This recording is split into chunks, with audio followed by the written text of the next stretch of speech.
Welcome to lecture third, chapter first number system जो chapter है हमारा, उसके एक्सरसाइज 1.2 में आपका स्वागत है। अब क्या है कि एक्सरसाइज 1.2 का जो पहला क्वेश्चन है, एक्सरसाइज 1.1 हमने लगा ली थी, अब 1.2 हम सॉल्व करते हैं। 1.2 का क्या था, 1.1 में हमने क्या क्या किया था, उसमें हमने बताया था कि कैसे दो नंबर के बीच में रेशनल नंबर क्या होता है, इतना हमने उसमें पढ़ा था। अब यहाँ हम पढ़ेंगे कि पहला क्वेश्चन है कि state whether the following statement are true और फॉल्स। इस स्टेटमेंट यहाँ लिखे हुए हैं, ये सही है या गलत है, इसको कारण को देते हुए, जस्टिफाई करते हुए बताइए कि क्यों सही है और क्यों गलत है। तो पहला स्टेटमेंट है every irrational number is a real number. कह रहा है कि जितने भी इरेशनल नंबर होते हैं सारे रियल नंबर होते हैं। तो हमने पढ़ रखा था, क्या पढ़ रखा था, पहला क्वेश्चन हमारा कि जो रियल नंबर होता है उसके अंदर क्या क्या आता है, रेशनल प्लस इरेशनल आता है ना। तो यहाँ क्वेश्चन क्या है कि every irrational number is real number, यानी जितने ही इरेशनल नंबर होंगे सारे रियल नंबर होंगे कि नहीं होंगे। तो यस, पहला स्टेटमेंट हमारा क्या है, ट्रू है। ठीक, पहला स्टेटमेंट हमारा ट्रू है। और ये आगे ग्राफ बना लीजिएगा, ठीक, ये ग्राफ बना लीजिएगा, इससे आपको समझ में आ जाएगा क्यों, क्योंकि सारे इरेशनल नंबर रियल नंबर होते हैं, यानी ये स्टेटमेंट हमारा ट्रू है। क्लियर, समझ में आया। दूसरा सवाल आता है इसी का, नोट कर लिया था। चलो दूसरा पॉइंट, दूसरा क्वेश्चन है कि क्या हुआ, नहीं नोट हुआ था, किसे बता दें। Every point on the number line, जितने भी पॉइंट होते हैं नंबर लाइन पे, जैसे ये 1 2 3 4 5, या इनके बीच में भी कई नंबर होते हैं, वो सब क्या होते हैं, इस फॉर्म ऑफ रूट एम, सारे रूट एम के फॉर्म के होते हैं।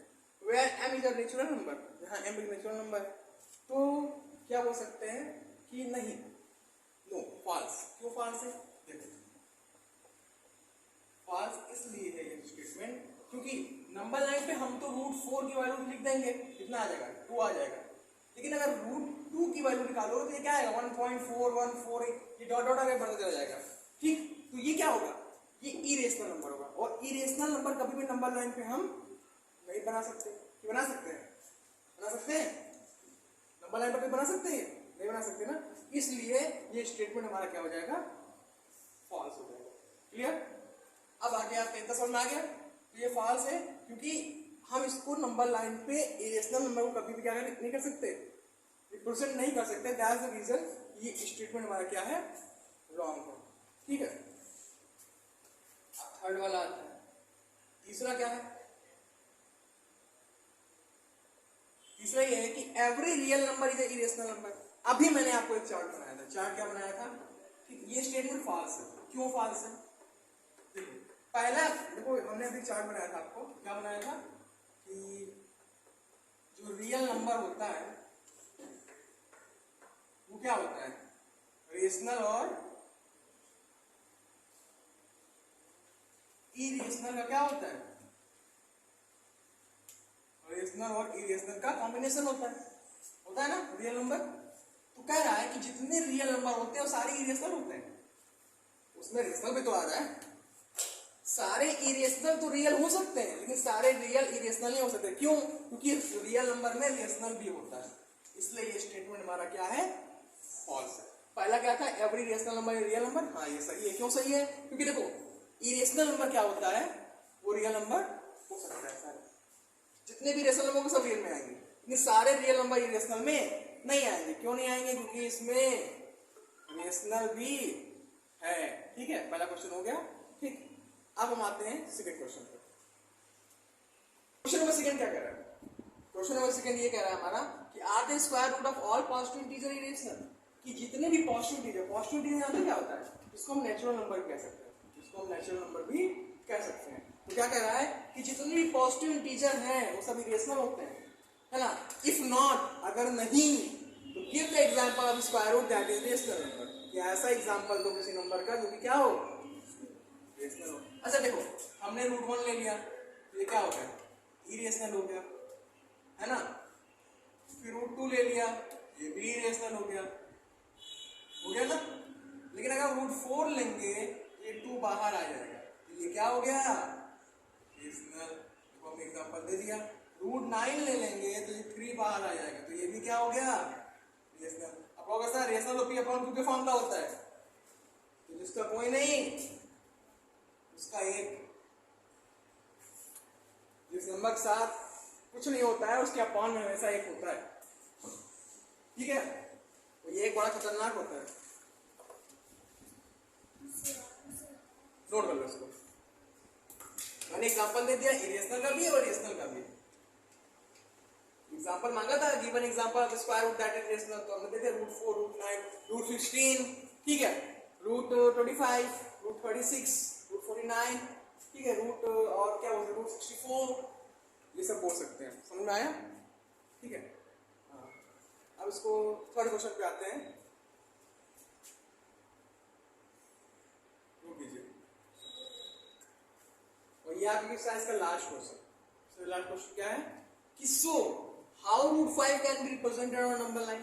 कैसे आप रिप्रेजेंट करेंगे √5 कहां पे, नंबर लाइन पे। तो सबसे पहले √5 को हम क्या लिख सकते हैं, देखो ऐसा लिखने का प्रयास करो कि जिसका अंडर बाहर आ जाए।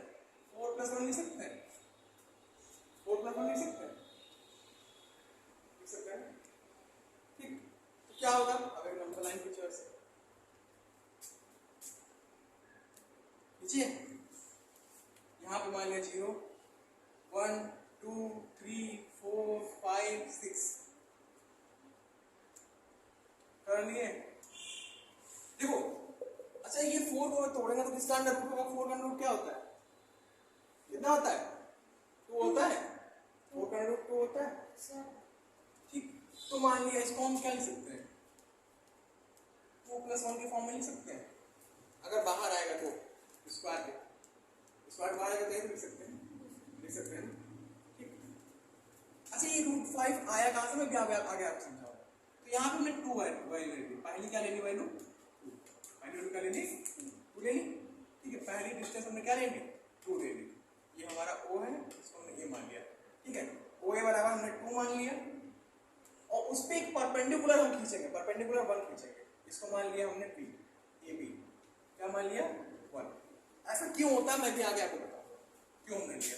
अब यहाँ पे इसको हमने 1 कर लिया, ये डिस्टेंस क्या हो गई हमारी 1 हो गई, ये 2 हो गई, और ये डिस्टेंस 1 हो गई, और इसको यहाँ से मिला दो, जहां पे भी आए 1 डिस्टेंस वहां पे इसको क्या कर दो, मिला दो।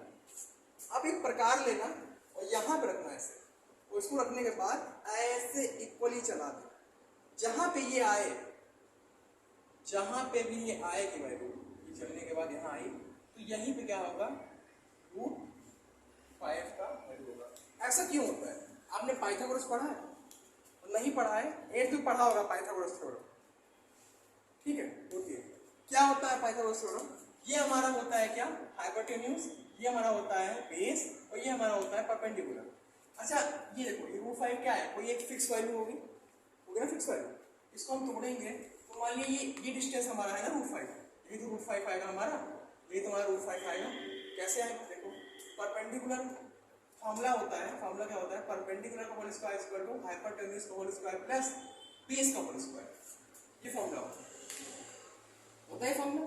यहाँ ध्यान दो फराज, ठीक, ये हो गया perpendicular whole square plus hypotenuse whole square plus, sorry formula गलत होता है, हाइपोटेन्यूज का whole square equal to perpendicular का होल स्क्वायर प्लस बेस का होल स्क्वायर, वो माइनस लग जाता है, अगर हाइपोटेन्यूज होता तो माइनस लग जाता, ठीक है।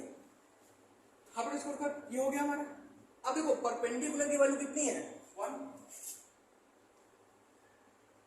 और बेस की वैल्यू कितनी है 2, तो 1 + 4 कितना आ गया 5, और इधर स्क्वायर लगा है हाइपोटेन्यूज पे, तो स्क्वायर टाइम क्या आ जाएगा √5, हाइपोटेन्यूज को कहते हैं आएगा √5। समझ गया कैसे तोड़ना है, ऐसे तोड़ना है कि वो स्क्वायर के फॉर्म में आ जाए। देखो 4 भी 2 का स्क्वायर है, इस स्क्वायर उसका निकलता हो तो 1 भी है ना, तो इसीलिए मैंने ऐसा तोड़ा। अब ये हो गया आपका रिप्रेजेंट, इसको नोट कर लीजिए। अब ये क्वेश्चन और बताता हूँ, इसे मैं लेता हूँ, पहले इसको नोट कर लो। अब जैसे अगला क्वेश्चन है, जैसे √5 में रिप्रेजेंट किया, लाइक दैट हमें रिप्रेजेंट करेंगे कि √2 कैसे रिप्रेजेंट होगा नंबर लाइन पे, ठीक है।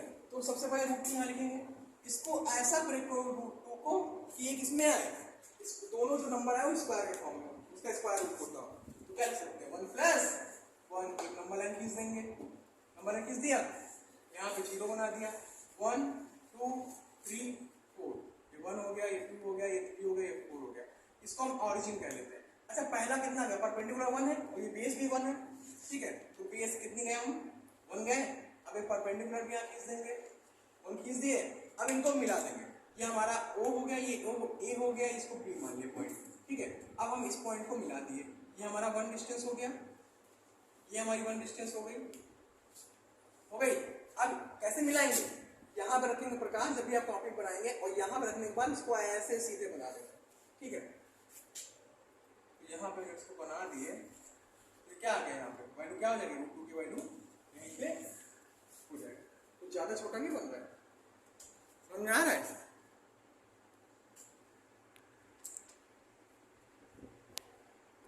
आप देख लीजिए कुछ ऐसे होगा, समझ में आया, ओके। तो आपकी एक्सरसाइज हो गई फिनिश। आप नेक्स्ट टॉपिक पे आते हैं जो कि है क्या हमारा टर्मिनेटिंग और नॉन टर्मिनेटिंग।